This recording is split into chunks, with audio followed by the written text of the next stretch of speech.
এই ভূখণ্ডে যে মানুষগুলো রয়েছে সেখানে অসংখ্য মানুষ আজাদির লড়াইয়ের জন্য শহীদ হয়েছে। আমরা আজাদির লড়াইকে জানি মুক্তির লড়াই, সংগ্রামের লড়াই, স্বাধীনতার লড়াই। সেই লড়াইয়ের অন্যতম প্রাণ পুরুষ ছিলেন আমাদের শহীদ উসমান বিন হাদি। কারণ উসমান হাদি চলে গিয়েছেন, উনি আমাদেরকে একটা পথ দেখিয়েছেন যে এই আগামী যে ইলেকশনটা হবে আমরা কি গোলামির পক্ষে যাব নাকি আজাদির পক্ষে যাব।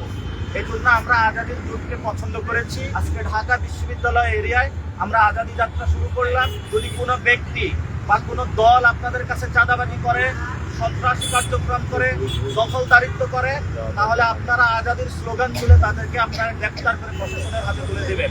প্রিয় দেশবাসী, প্রিয় সাংবাদিক ভাইরা, এই আজকে ভোরে আপনারা এসেছেন, অনেক কষ্ট হয়েছে আপনাদেরকে ধন্যবাদ জানাচ্ছি।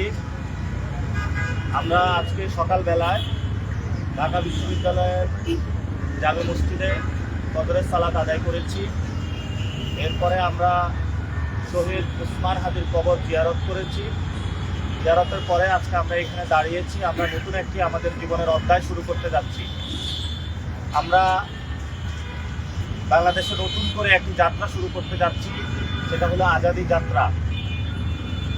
আপনাদের কাছে আমাদের ব্যাখ্যা দেওয়ার আপনাদের দাবি রাখে যে কেন আমরা আজাদি যাত্রা শুরু করলাম।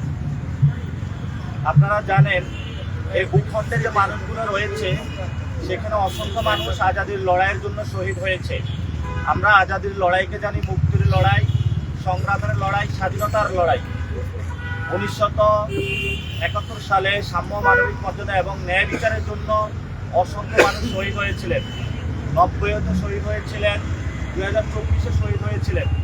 কিন্তু এই যে দীর্ঘকালীন লড়াই, সেই লড়াইয়ের অন্যতম প্রাণ পুরুষ ছিলেন আমাদের শহীদ উসমান বিন হাদি। আমি যখন জাতীয় নাগরিক কমিটিতে ছিলাম, আমরা একসাথে কাজ করার সুযোগ হয়েছিল।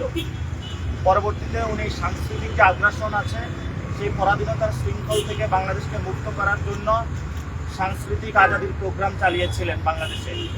কিন্তু এই ঢাকা 8-এর রাস্তায় দিনে দুপুরে আজাদির কথা বলার কারণে তাকে গুলি করে হত্যা করা হয়, শহীদ করা হয়। কিন্তু আজকে 20তম দিনের কাছাকাছি আমরা এসে পৌঁছেছি শহীদ হওয়ার। আজকে এই পর্যন্ত আমরা কারা খুন করেছে এই বর্তমান সরকার ট্রেস করতে পারেনি। তো এই বর্তমান সার্বিক যে পরিস্থিতি রয়েছে, এই পরিস্থিতিতে জাতীয় নাগরিক পার্টি যে নির্বাচনকালীন একটি সময় এসেছে, সেই সময়টাতে আমাদের সামনে দুইটি অপশন ছিল। একটি হলো আজাদির জোট, আরেকটি হলো গোলামির জোট।